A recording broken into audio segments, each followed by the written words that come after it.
We're on the monorail now. Well, you're on there with me, so I guess in a sense you could say that we're on the monorail. But when we come up from behind the building here, I'll have to tip the camera really far up. But when we come up from behind not from behind that building, from behind this building, look what's right there. Oh, bad view. Bad view. Now, getting off on the monorail. We're on the monorail now. So, coming into the station. That's the conductor. I say conductor because anyone who operates a train is considered to me to be a conductor. So, that's why I say conductor. But coming into the light rail station from the Westlake is where I got off. So coming into the light rail. So light rail coming into the monorail, not light rail, coming into the monorail. And I'm going to try to do the view from here as best as I can. The video as best as I can. So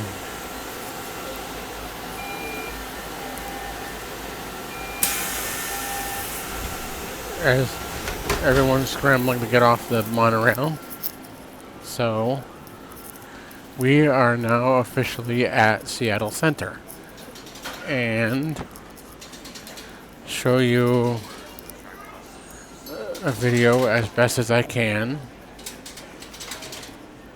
as everyone's walking through the turnstiles. Shot on my knee there. And we're going through this. This is Seattle Center. Look what is... You can probably see it in the background. But as I get a little bit closer down the ramp here. Look. Welcome to Seattle Center. Look what's right there. No, you can't see it because the sun is in my face. So, our sun is in the camera's face. That too. But, I'm going to get a little bit closer. And hopefully in the shade. And I wasn't looking at my feet there. So, look. Look what's right there. Stupid sun.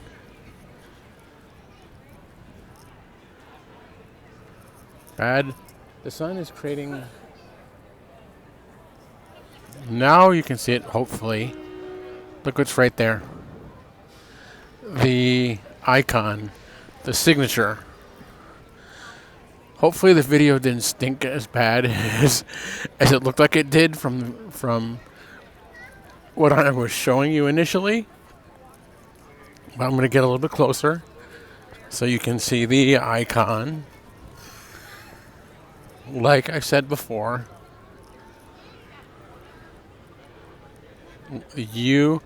it's as much of a signature to the city as anything is. You can have this is a very hilly city. You can have a billion views, and a billion views, there's quite a few. A billion views are better. So hilly. A billion views are better. A billion views are better. But there's no view. None. As iconic. Oh, you can see the elevator going up. No view is iconic as this needle. Nothing. Just like I kind of equate it to the Strat in Las Vegas, in the sense that they're both kind of towers, and yes, I get where the needle comes from, because maybe they were trying to come up with a name for it, and because of the... I'm going to try to sit down on one of these balls here so I don't feel like I'm going to fall over when I tip my head up. Maybe they, because the point on the top, they were saying that it looked kind of like a needle just pointing. So it's just like, nope, bad, bad angle there. Maybe if I get a little closer. And there's something called the Seattle City Pass. I'll show you the sign here. If I don't trip. I'll give you a little bit of update of what the sign is so you can see the prices. And we'll go over here near the entrance. There is a restaurant.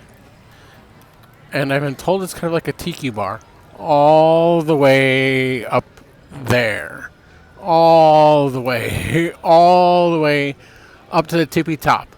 I think just above that crown up there, there's a restaurant up there. And I think it's called, I want to say it's the Lupe, Lupe. And please correct me if I'm mispronouncing that. Hopefully I'm not. It's called the Lupe Lounge, Loupe. And I was considering, like, if I wanted to go or what it was like up there. And in my deduction and my research, it's $85 to $200 per person. All the way up there. Yeah, no. It's one of those things like, I don't care how good the view is. And the Strat in Vegas is like two of those on top of each other. Just barely scrapes the top of the Strat in Vegas.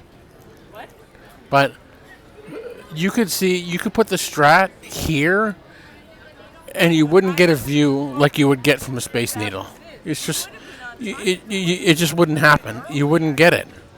There is no, like I said before, there is no view anywhere in this city, even remotely close to what you can get up a Space Needle. It's not going to happen. And sure, there are views that are taller, views that are. Sorry about that. I had to just check the mic in my ear. The mic is on, and the mic is on my ear pod in my ear. So I just had to check it because it wasn't falling out of my ear again. Get a little bit closer to these people aren't watching what they're doing. So see if I can get a little bit closer to the line there. So maybe you can see what on the what the prices there are. Hopefully you can zoom in if you need. Hopefully you can see it. What the prices there are there. There's. I know you're seeing a name, Chihuly, Dale Chihuly. There is a glass garden around. I forget where it is. But there's a garden around here of glass figurines that Dale Chihuly did. And it's famous here. It's synonymous and famous here. And there's a garden all around here of sculptures and figurines that he did. And that's what he's known for that. And yes, he also did one of the ceilings at the Bellagio. That's also his, same guy, Dale Chihuly. So he did the garden, the glass garden that's here, and he did the sculptures at the Bellagio. So there's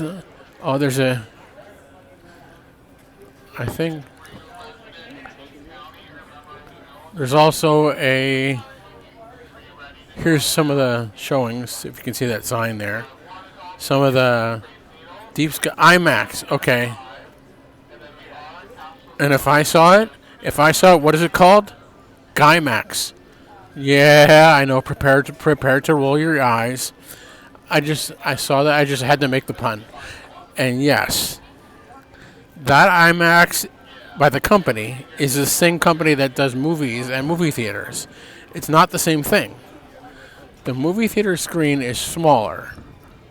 It's still considered IMAX because of the screen size and, excuse me, sorry about that, everyone. The screen size and the production quality, sound, that it's still IMAX in that respect. But the IMAX screens that you're getting there is bigger. So the standard IMAX screens that you're seeing here is actually bigger. So the IMAX is like, I think it's 7 stories tall, and movie theaters are 6, or a little bit shorter. So you're getting more of an IMAX experience in a traditional IMAX theater. So if you want to see what it really is, see in this case, see here at the Space Needle, see Deep Sky, or see other types of IMAX productions at specific IMAX theaters, not at movie theaters. I know AMC has movies shown in IMAX, and yes, like I said, yes, that is IMAX because of the screen. It's not true IMAX the way IMAX really is, but it is IMAX for the screen size, the projection quality, and the sound. It is IMAX. So this is just like at the market yesterday. I just love being here. This is just I just love being here. I've said this before in several episodes, several things I've done. There are 3 cities on this planet. There's another interesting sculpture right there. There are 3 cities on this planet that I love, that I love. New York, here, Seattle, and Las Vegas. All 3 of them I've spent lengthy periods of time in. Seattle lengthy because I live here. But all 3 of them I spent lengthy periods of time in. Only one of them extends above the I love limit. And that is Las Vegas. I just adore Las Vegas. There's nothing in existence that can equal.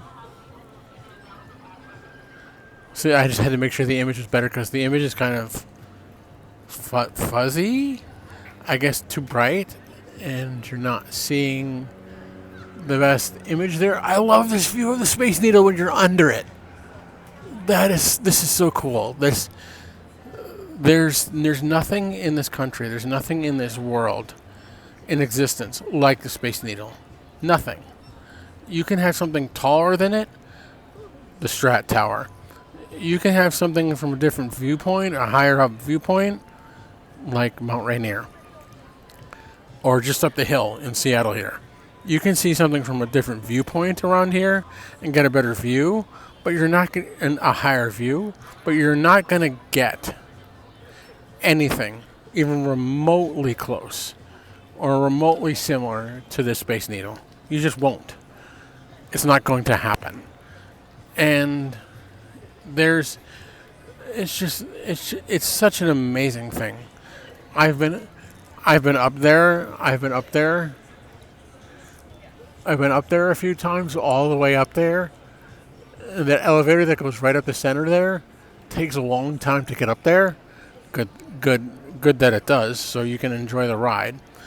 But you get a great view up there, and you can see. I'll do it again. Focus in again. You can see why I call that the crown. The elevator's coming down again. Oh, I gotta tap again because the screen started to screw up the sun. You can see the elevator. I call that the crown because it looks like a crown around the outside of the top there. So I've been up there, all the way up there, above the crown there, and there's an observation deck up there.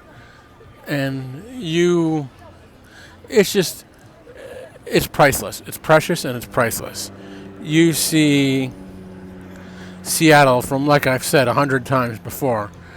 Admittedly, probably not the highest view or the highest view as far as height is concerned, greatest as far as height is concerned. You're probably not getting that because you can get higher views from elsewhere, but you are getting the greatest view, period. The best view, period. You're getting a view you won't get anywhere else. And it's remarkable. You can't compare it and imagine it. It's not possible to compare it to anything else. And two of my dear friends, they are lucky.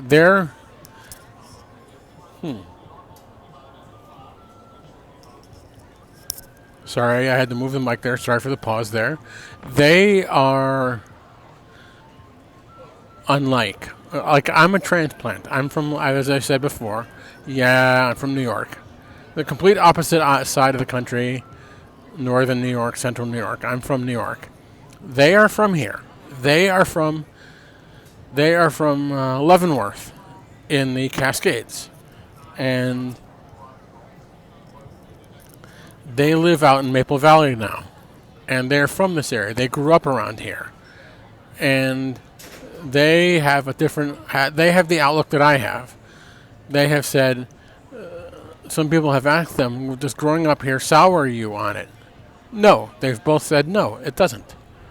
Because they're used to this area. They're used to being around here and seeing things and experiencing things that they've lived their whole lives around and experiencing. And it's not sad to them. They realize the value of where they are, and they realize the impact of where they are, what it means. Like, you think about cities and significant things in this country and what sticks out to you and what matters the most to people, and what sticks out to Seattle, what means the most to people, what they think of when they think of the West Coast. When you think of the West Coast, what do you think of? Probably the Space Needle, because it's typical. It's like the Empire State Building to New York City. It's a signature, and you can't do anything. They can't do. You know how old this is? Ah, God, I wish I knew at the top of my head, because I do know, but the name isn't escaping me. 1819. This was built for the World's Fair, I want to say in 68, and it's that old. It really is that old, and it doesn't look like it is. They've remodeled it, they've updated it, they've refurbished it several thousands of times. You can't let anything happen to it. I'm going to take the ear pod out of my ear. Hold on. My ear itched, so I had to take the mic out of my ear. You can't let anything happen. You can't. If you think of Seattle, what do you think of? That. Space Needle. That's what you think of. You can't do anything to it because you won't be able. Seattle wouldn't stand out. It wouldn't jump out at anyone. Just like the Statue of Liberty or the Empire State Building. It wouldn't jump out. If you come here on a cruise or a visit, this is one of the things, not that because everyone does it, as you've seen. This is not one of the things because everyone does it. This is one of the things you have to do. Because it's signature. It's a signature of the city, and it's a great thing to do. I'm sorry I've said that 100,000 times. It is an amazing thing to do. And my friends, like I said, who are from Leavenworth, who have lived their whole lives here, they've come here. I don't think they've ever taken their daughter here. Their daughter is 5, about to be 6. Their daughter is 5, and I don't think they've ever taken their daughter here, and they want to. Because this is signature. This is the signature of where they were born, or the city they were born in, they grew up in, where their daughter was born in, and where their daughter grew up in. And their daughter should know what the signature is, what it means. It's a great thing to do, and I would heavily recommend to anyone who comes here to visit to do it. It's Don't do the Lupe Lounge that's up there at the top of the Needle. Don't do that because you'll be paying a small fortune to do that. That is better served in a place like Las Vegas, where you will be paying a small fortune, and paying a small fortune isn't all that unusual. But go up there on observation deck. Just it's priceless. You won't feel bad about it. You won't miss it. So thank you, as I've always said several times. Thank you all for checking out everything I've done, not just the Space Needle, but thank you all